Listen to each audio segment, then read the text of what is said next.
Let's talk about another painting. Let's talk about Christina's World. This is one that is particularly important, again, for my Scholar Bowl kids and in general, but let's go ahead and I'm going to take some time and talk about it. And at first glance, the painting, it looks peaceful. We have a woman in a pink dress, so there's a wide open field, there's a farmhouse in the distance, but the longer you look at Christina's World, the more unsettled you feel. Because this isn't a painting about freedom, I think it's more of a painting about endurance. Andrew Wyeth painted Christina's World in 1948, and it shows a woman lying in a field reaching towards a distant farmhouse. So there's no motion, there's no facial expressions, there's no smile, there's no real clear story. And that's intentional.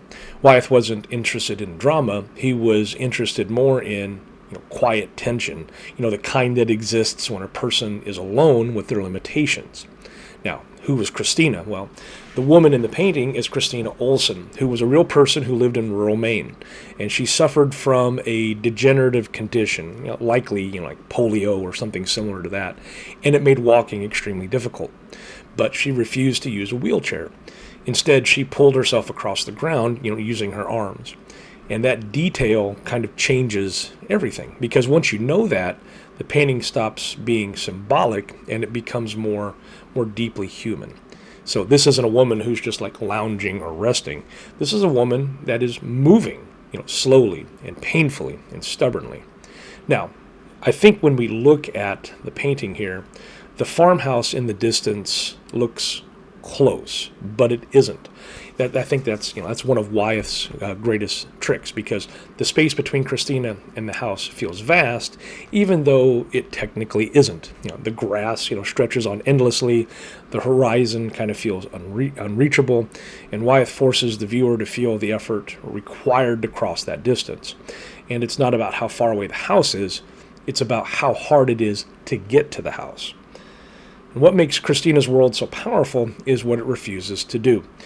It doesn't sentimentalize the disability. It doesn't offer inspiration. It's got cliches that turn the struggle into triumph. There's, like I said, there's no facial expressions. There's no smile. There's no raised fist. There's no dramatic lighting. There's just persistence. And Wyeth once said that he was drawn to Christina's extraordinary conquest of a difficult life. And that's exactly what the painting captures. It's not about victory, it's about resolve. So why does it still matter? Well, I want my students to learn more about it, but first, people connect to this painting because we all recognize the feeling, at least I think we do. The feeling of having a goal that feels far away, moving forward slowly, being alone in the effort, but continuing anyway.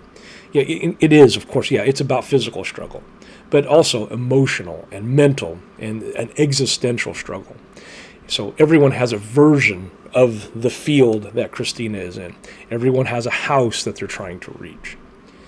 Christina's World doesn't tell a story with, action. It tells one with stillness.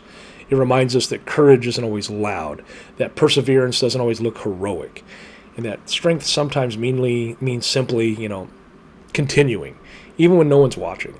And that's why this painting endures, because in Christina's quiet struggle, I think we can all see our own struggles.